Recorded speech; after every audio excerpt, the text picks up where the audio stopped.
Welcome to the Near Memo, a weekly conversation about search, social, and commerce. What happened, why it matters, and the implications for local.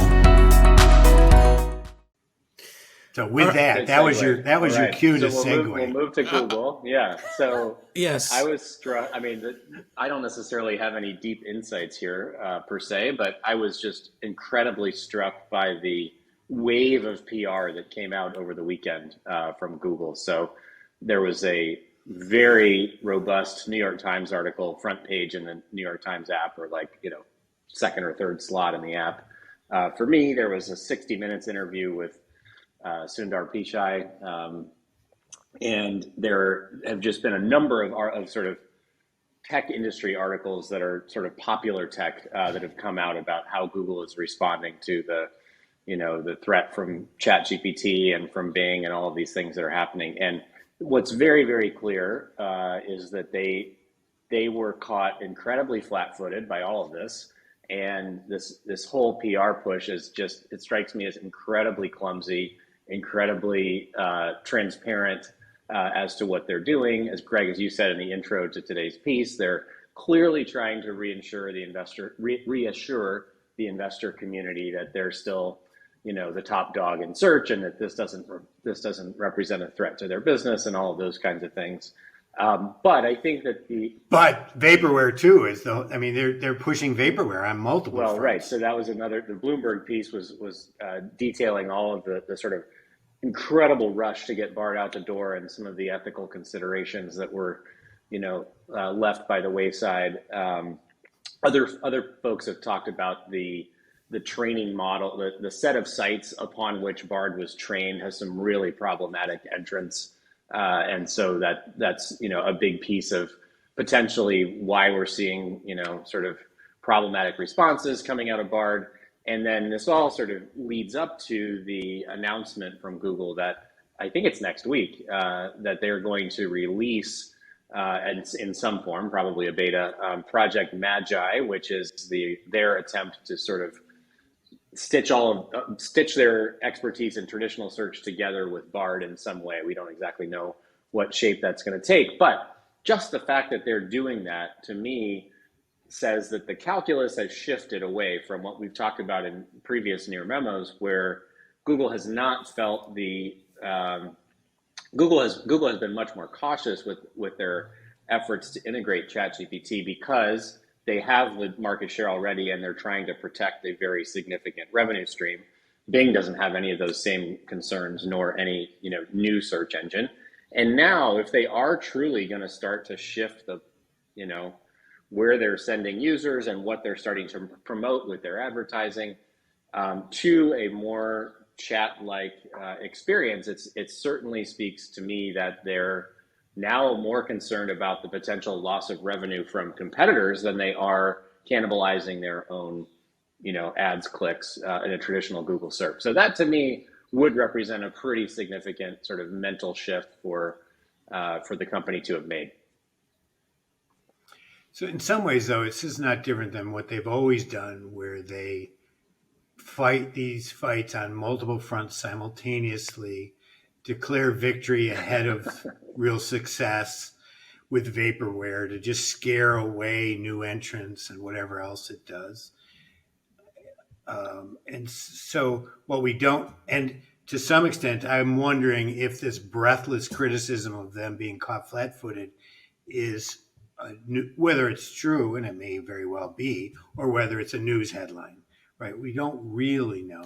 And, well, clearly they've built some great AI products, and they've been slowly integrating them, like into review moderation and into ads for sure. Into ads for sure, reasonably successfully, where they can't get criticized for crappy output too much, right?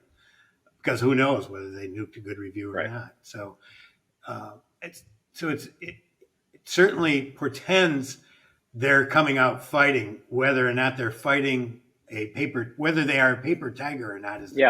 Unlike previous instances though, Mike, I don't think this is going to scare away new entrants. I think that Greg, we were talking about in the green room as well, just the potential for, verticalized search engines to train on a really well curated set of websites and the incredible power. I mean, basically anybody can start a search engine now with the ChatGPT API and a good curation philosophy. Yeah. So I can't imagine that this is going to scare away new entrants at all. I think it's the cost, the barrier to entry has been just dramatically lowered by this technology. So Yeah, I mean, I'm in the minority in saying this, but I mean, I look at the Google search results page now, and to me, it looks, I have a sense of fatigue when I look at it. I'm using Google for all kinds of things. Um, Increasingly, I'm finding I'm using Google for navigational queries, brand queries. I'm going to a particular website, I'm looking for a particular story. I'm still using it for local stuff, obviously, but I look at the SERP and I think, I have to sort through all of this stuff, click into it, click back, refine the query. And I feel like there's much less friction for me. I mean, I'm again probably in the minority in just using one of the AI, and I'm using Bard, I'm using ChatGPT, I'm using Perplexity, to a lesser degree Neva, and I'm comparing them. I mean, Miriam Ellis asked me, well, how are you dealing with the hallucination and the inaccuracy? I'm comparing results on the 2 or 3 different sites to see how much they correspond or how different they are. But it's just there's a lot less friction for me in that context in most of these research queries. I don't use it for business lookups, but I'm using it for like general high level questions and research questions, and to get certain kinds of ideas. What are the questions I should ask so and so, right. it's to generate ideas.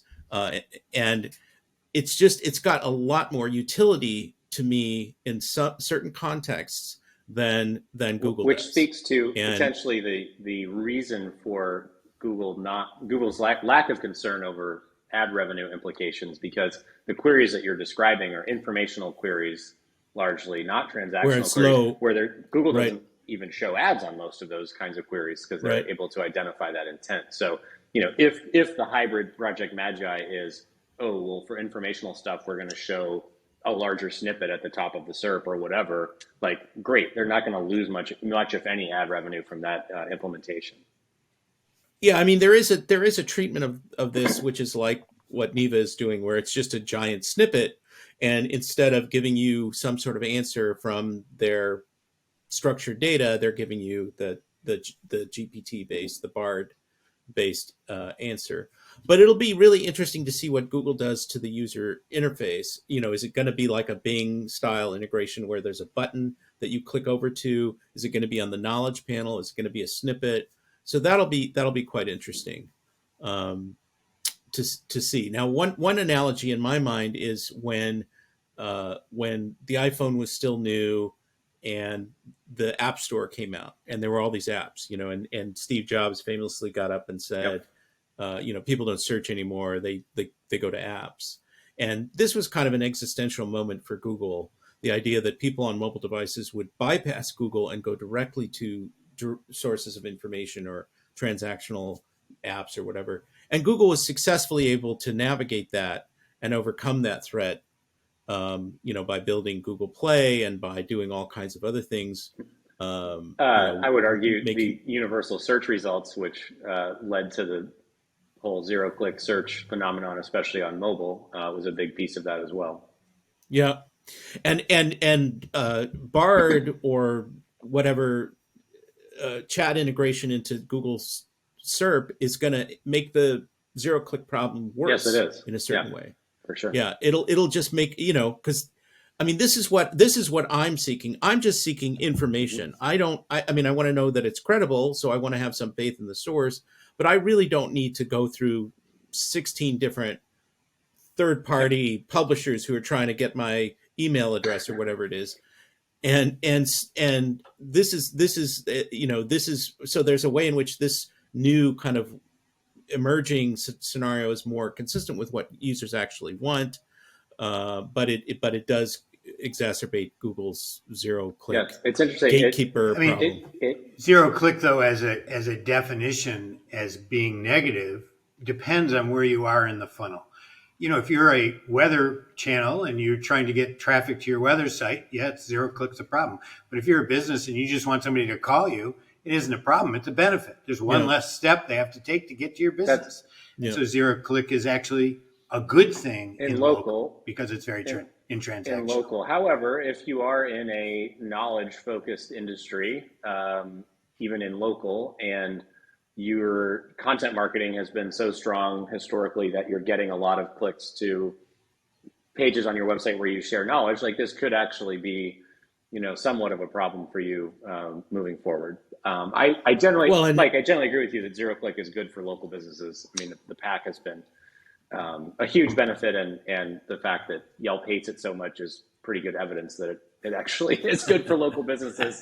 That Google's sending clicks directly to them, not to other directories. So, well, one topic that we don't have time for today, but is worth talking about another time, is the decline of the PAC. There have been Moz and a couple other folks have chronicled or captured the diminishing number of PAC appearances versus queries. So there's now, I wrote about it, I think, on last Friday, there's now a gap between the number of times that the PAC is appearing and, the official local intent query number for Google, which is like a third or 30%, depending on what source you look at. And Moz is saying like 18 or 20% of the time we're seeing local PACs show. I would say a couple things there. First of all, we don't really know what the keyword data sets are that are used to assess the percentage of PACs. So that is a significant sort of variable in how frequently PACs show up. The other piece is, and I think this is something that's true that I highlighted in my recent SEM PDX presentation, that just because a PAC doesn't show up doesn't mean the SERP isn't localized. That there are a number of SERPs, particularly in informational type queries, where Google does sort of slot in local businesses alongside big global or national level sites that don't feature PACs. And so I think that just because there isn't a PAC doesn't mean that the percentage of SERPs that aren't localized is going down. So very, very true. So, all right. Well, that was like a sneaky fourth item that came in there at the end. But we're definitely living in a really interesting time with all the AI stuff that has shaken everything up, and it's just really endlessly fascinating. So enjoy the rest of your week. Tell your friends about Near Media and the Near Memo. Give us feedback, and we'll see you next time. Thanks for joining David, Mike, and Greg. To stay on top of the latest developments in local, subscribe to our newsletter at nearmedia.co. We'll see you next week.